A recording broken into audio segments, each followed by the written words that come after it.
Do you notice that they have the same amount of ink on them? Do you notice that they're made out of the same virtually worthless stuff? It's paper. Did you get it? It's paper. When we create money, we have created an instrument of value that has no value of its own. And it's just as expensive or inexpensive to print the 20 as it is to print the 1. I'm here to prove to you that bankers, especially in the Federal Reserve System, make multiplied trillions of dollars and never create one thing of value.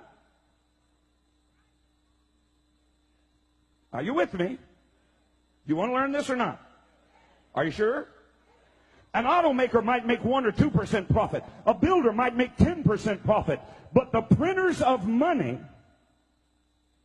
have no limit to the amount of money they can create and the wealth that they can create for themselves.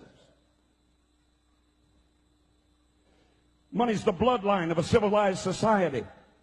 It's the instrument by which a product is sold or bought. Reduce the supply of money below the necessary levels to sustain trade.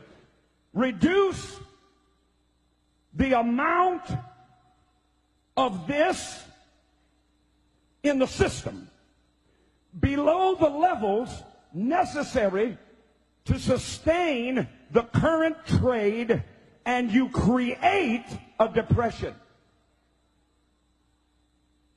In 1930, let me ask you a question. Did we not have farms? In 1930, did we not have factories? Did we have the greatest roadway system in the world at that time? Yes. Did we have the greatest communication system in the world at that time? Yes. Did we have the greatest opportunity of trade with oceans on both sides and water systems like the Mississippi River running through the width and breadth of this nation? Did we have ability to move our goods and services? Yes. Did we have transportation and roadways? Yes. What did we not? Did we lack workers? Then what happened? I'll tell you what happened. The bankers decided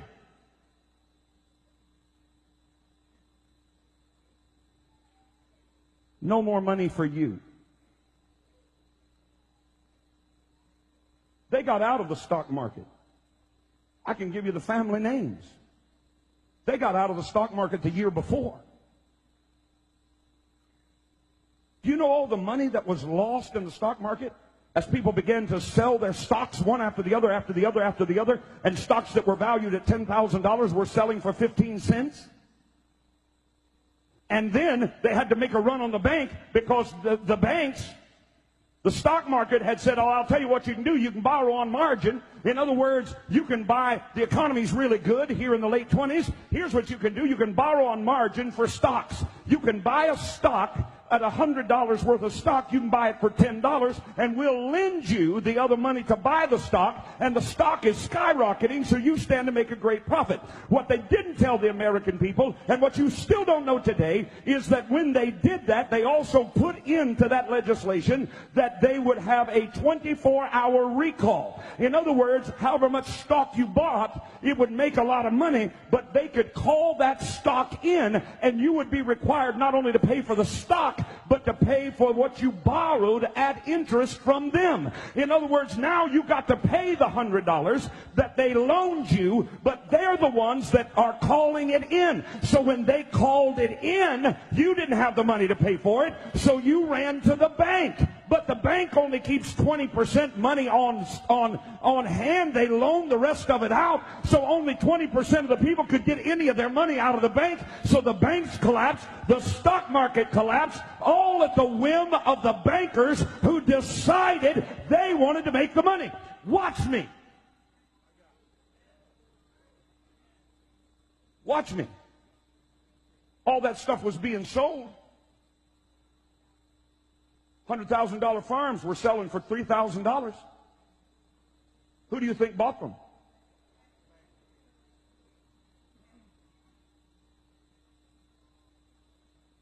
Why are you looking at me funny? You know what you're looking at? You're looking like sheep that have been led to the slaughter and didn't know it.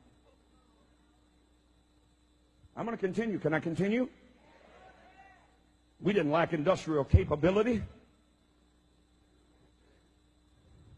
If you don't believe me, I just told you what started the Great Depression. Let me tell you what ended it. World War II. And all of a sudden, the same banks that said no money for farms, no money for food, put people in soup lines, no money for commerce, no money for railroads, no money for roads, no money, no money. All of a sudden said, war?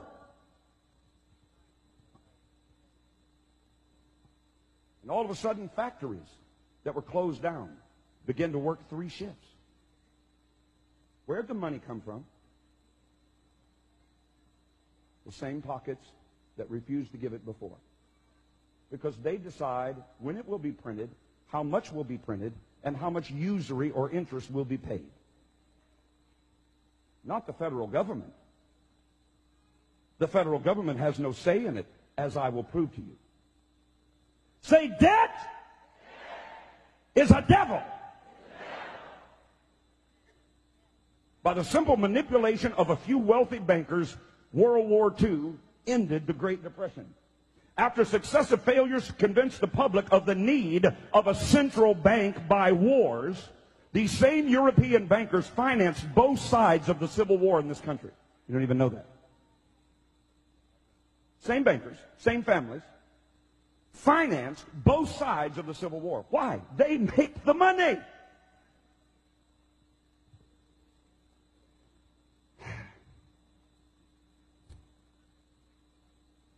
After they couldn't get the American people to swallow the lie of a central bank by creating war, they decided they would artificially create, listen to me, recessions, depressions, inflations, and panics.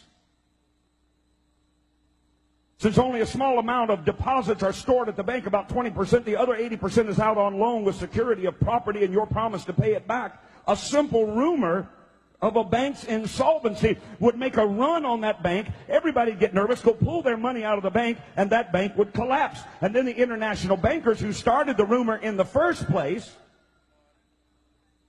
would look like prophets. P-R-O-P-H-E-T-S, prophet.